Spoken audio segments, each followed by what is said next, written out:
लाडक्या बहिणींना लग्नासाठी 8 ग्रॅम सोनं, विद्यार्थ्यांना लॅपटॉप, सायकल, महिलांच्या संरक्षणासाठी आणि ड्रग्जचं रॅकेट उद्ध्वस्त करण्यासाठी स्पेशल टास्क फोर्स आणि जन्माला आलेल्या बाळाला सुद्धा सोनं दिलं जात आहे.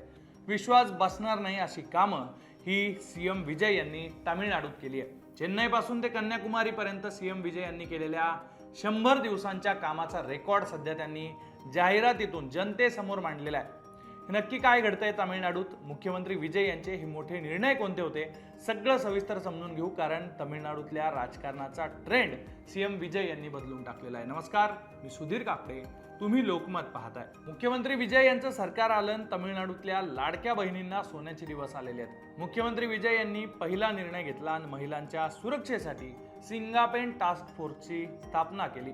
महिलांच्या सुरक्षेसाठी हे पथक काम करणार आहे. महिलांच्या सुरक्षेशी खेळणाऱ्यांना थेट इशारा देऊन धडाधड कारवाया सुरू झालेल्या आहेत. त्यानंतर आली थैमामन तंगा मेथिरम योजना.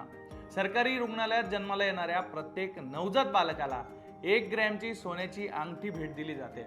यासाठी 560 कोटी रुपयांची भक्कम तरतूद करण्यात आलेली आहे. त्यानंतर आली अन्नान सीर योजना. तामिळनाडूतल्या लाडक्या बहिणींना लग्नासाठी 8 ग्रॅमचं सोन्याचं नाणं आणि अस्सल रेशमी साडी भेट देण्यासाठी ही योजना सुरू केलेली आहे. या योजनेसाठी तब्बल 812 कोटी रुपये खर्च केले जात आहेत. सीएम विजय यांच्या सरकारनं विद्यार्थ्यांना सुद्धा मोठं गिफ्ट दिलेलं आहे. पहिली योजना आहे वेत्री स्किल ट्रेनिंग योजना. या योजनेच्या माध्यमातून तब्बल 12 लाख विद्यार्थी आणि 1 लाख तरुणांना थेट कौशल्य विकास प्रशिक्षण दिले जात आहे. पेरुंथलैवर कामराजर ब्रेकफास्ट योजना. 6वी ते 8वीच्या 15,14,000 विद्यार्थ्यांना थेट शाळेत नाश्ता दिला जातोय. यामध्ये 15,000 शाळांचा समावेश आहे. या योजनेसाठी 710 कोटी रुपये मंजूर केलेले आहेत. पुढचं आहे लॅपटॉप आणि सायकलिंगचं गिफ्ट.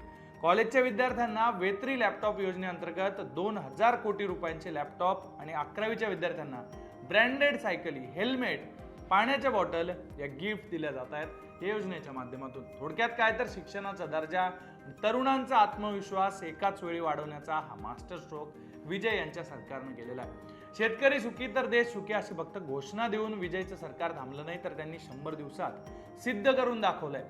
हो, कारण विजय सरकारनं शेतकऱ्यांचं 6,000 कोटी रुपयांचं कर्ज थेट माफ केलेलं आहे. पिकांना विशेष भाव दिलेला आहे. तसंच ऊस उत्पादकांसाठी दरडोई 4,000 रुपये प्रति टन आणि भात उत्पादकांसाठी 2,750 रुपये प्रति क्विंटलचा विशेष दर सुद्धा त्यांनी घोषित केलेला आहे. त्यामुळे शेतकऱ्यांना सुद्धा चांगले दिवस आलेत. वेत्री 150 शेळी मेंढी योजना.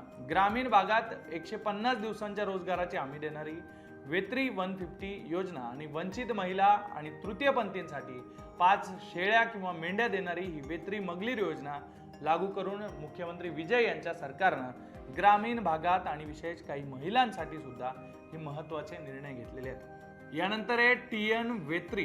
ही योजनेअंतर्गत दरवर्षी 6,000 कोटी रुपये खर्चून रस्ते, पाणी आणि स्वच्छतेवर काम करून तामिळनाडूतला अख्खा सीन सीएम विजय यांच्या सरकारनं बदलायचं काम सुरू केलेलं आहे. आता तुम्ही म्हणाल एवढा खर्च केला मग राज्याची तिजोरी रिकामी होणार का? पण तसं नाही आहे.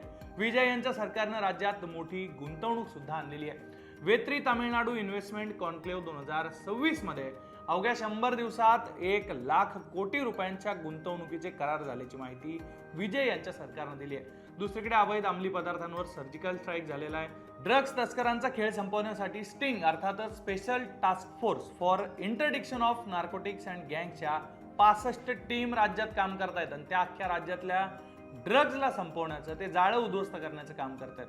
दारूशी 777 दुकानं जी शाळा, मंदिरं आणि बस स्थानकांजवळ होती ती बंद केलेली आहेत. तसंच 2 महिन्यात 50 ते 500 युनिट वापरणाऱ्या घरगुती ग्राहकांना 200 युनिट पर्यंत वीज मोफत देण्याचं काम यांच्या सरकारने केलेलं आहे. विशेष म्हणजे मतदारसंघ पुनर्रचना विधेयकाला विरोध करणारा ठराव पास करून मुख्यमंत्री विजय यांच्या सरकारनं थेट केंद्रातल्या भाजप आणि एनडीए विरोधात दंड थोपटलेले आहेत. दुसरीकडे एका प्रकरणात थेट विरोधी पक्ष नेत्यालाच जेलमध्ये टाकलेले आहे. उदयनिधी स्टॅलिन यांना एका प्रकरणात अटक करून एका राजकीय संदेश सुद्धा त्यांनी या माध्यमातून दिलेला आहे. एकूणच मुख्यमंत्री विजय यांच्या सरकारनं फक्त 100 दिवसात एवढ्या कामांचा धडाका लावलेला आहे. काही निर्णय घेतलेले आहेत आणि काही राजकीय निर्णय सुद्धा त्यांचे चर्चेत आहेत. आणि तामिळनाडूचा चेहरा मोहरा बदलण्याचं काम त्यांनी सुरू केलेलं आहे. एकूणच मुख्यमंत्री विजय यांच्या सरकारनं 100 दिवसात करून दाखवलेली ही सगळी कामं आणि दुसरीकडे महाराष्ट्रात सध्या सुरू असलेली विकास कामं याबद्दल तुम्हाला नेमकं काय वाटतंय ते कमेंटमध्ये नक्की लिहा आणि अशाच घडामोडी जाणून घेण्यासाठी तुम्ही लोकमत पाहत राहा.